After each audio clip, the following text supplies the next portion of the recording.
that is everything. JJ Redick in the building. Happy New Year, sir. Good to see you. Great to see Great y'all. to have you Great to with see us. I'll get to you in a second. I'm going to start with you here, Stephen A. Yep. What message do you think LeBron was sending there? He was saying that, Magic Johnson, we hear you loud and clear. And by the way, appreciate you on NBA Countdown, man, filling in for me. You did a great job. Thank you so much for that. Let me be very, very clear. I said this yesterday. I'm going to say this again. I haven't spoken to Magic Johnson in a while. I've known Magic Johnson for 25 years. I don't know how many times I got to tell people when he says certain things, this is what it means. Yeah. And I ain't been wrong yet. This man, when Magic Johnson put out that tweet, that was code to Jeannie Buss. It's time to do something. Enough's enough. We've seen enough. It's halfway through the season.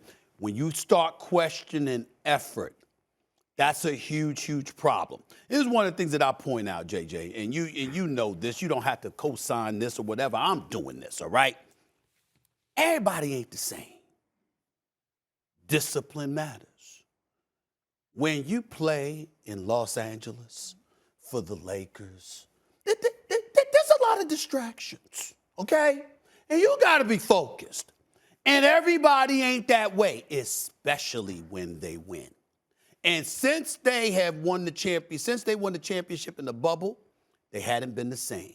You got cats taking it for granted. You got cats feeling themselves. We play for the Lakers. We wear the purple and gold. This is what we do, et cetera, et cetera. You take stuff for granted, and then you try to switch things up.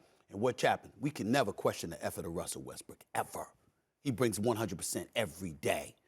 But you see a lot of guys on the team, they ebb and flow with it. And when Magic watched that blowout loss to Denver a couple of nights ago, he said enough's enough because he's been watching them all year. And he knows that Jeannie Buss hears him loud and clear. And Jeannie Buss is watching, and I'm telling y'all right now, let them stay at 500. Trading deadline coming up February 10th. And I'm telling you right now, something gonna happen. Might be a player, might be a coach. Well, something gonna happen. First of all, I played in LA for 4 years, and I will co-sign the fact that LA can eat people up. That's right. That I witnessed it with teammates. I've Yes. seen it happen. Yes. I appreciate LeBron taking responsibility and making that statement. The reality is we're 44 games into the season. The Lakers have shown us who they are. They're 24th in offense, 18th in defense. They're a bad team. They're not a very good team. Right. This roster was constructed, with a few exceptions, of course, LeBron being one of them, Anthony Davis being one of them. This roster was constructed with players that are past their prime. And I'm not going to single anybody out because a bunch of them, look, are former teammates. They're close friends of mine. But these are guys that are past their prime. That's the reality. It came out this morning that Frank Vogel's job is clearly in jeopardy. He almost got fired the other night after the Denver loss. I don't think this is on him. This roster is very poorly constructed. And when you talk about a change, I want to explain something real quick. The Lakers don't have a lot of options to make any changes. Who's taking on Russell Westbrook's contract? Nobody. All right, so they have two pieces. They have Kendrick Nunn, who hasn't played all season, and THT. In terms of picks, this is something that I think people need to understand. Because of the Pelicans trade, which then got routed to the Grizzlies, they don't own in 2022. The Grizzlies do. Okay. You can't trade consecutive years without owning a pick, so they can't trade in 2023.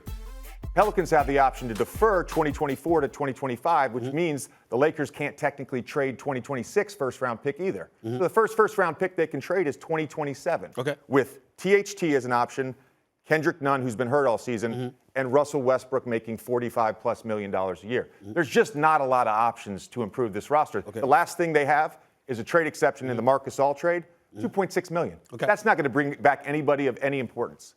I want to respond to that. Keyshawn is in the segment. Keyshawn's here. Hey, Keyshawn, I'll let you go first, and then I'll come back and respond off of what JJ said. Go ahead, Key. Well, I'm kind of with JJ here. When you look at the roster, right, put together, I don't know who put it together. Was it Maverick Carter and that crew? Who was it? LeBron. Was it Rob? It was LeBron and Rob Was it LeBron? Like, who put it together? But when you look at it, they obviously let Caruso get out the building. I don't know how you keep that. Economically, maybe it didn't fit in there, but that's a missing piece. KCP not being a part of it is a missing piece. And much like JJ said, you're dealing with older players. They're past their prime, way past their prime, and they expected to get something out of Kendrick Nunn. He hasn't been available to them. But that doesn't mean that come the second half of the season, that they don't finally get it done. You know how these things go. You look at the Atlanta Hawks and what happened in their run that they made. All of a sudden, you decide to part ways with Frank Vogel, and now everybody's put on notice. People are starting to respond differently. You talk about hunger. You talk about wearing the logo, being part of L.A. and just enjoying as if you won the championship 2 years ago. When you look at a guy like Stanley Johnson, who's now on his third 10-day contract, I like the way he's balled out for them because he's hungry. Yeah. He balled out. So you need hungry players outside of the big three. Let me say this to both of y'all. We're going to end this segment. Let me break a couple of things down. Number one, you had an opportunity to get DeMar DeRozan in the offseason. From that area, wanted to be a Laker. They didn't make that happen. Russell Westbrook wanted to be a Laker, convinced LeBron to sign on. LeBron convinces AD to sign on. They obviously convinced Rob Pelinka to sign on. You missed out on that. You had an opportunity to get Buddy Hield, Sacramento. This brother's a sniper. You know this, JJ. He can shoot the basketball. That would have been helped, even though I've been very pleased, periodically at the very least, how Malik Monk has been played. great. He's been great the last Malik 10. Monk has done a good job. He's been great for them. the last 10 I like what I'm seeing from him, and I can't underestimate that. Here's where it gets a bit tricky. When you talk about Frank Vogel, because Charles Barkley said it, you're saying the same thing. I like Frank Vogel. I'm not going to sit up here and advocate for the man to be fired. I will say this, though. I'm looking at the numbers here, JJ. They're the 27th ranked defense. They're surrendering nearly 113 points per game. That's points per game. That's not Points per defensive rating. They're 18th. They're 18th. They're And 18th. he built two top 10 defenses the 2 years prior. But here's what I'm saying. Yeah. He's a head coach because of defense. Yeah. So when your defense is struggling, even though you might have questions about the roster, what an organization is looking at you as a head coach, whatever it is about you that made you get this position, we expect you to do that. JJ can't go to an NBA team in his entire career and don't shoot. Thanks for watching ESPN on YouTube. For live streaming sports and premium content, subscribe to ESPN Plus.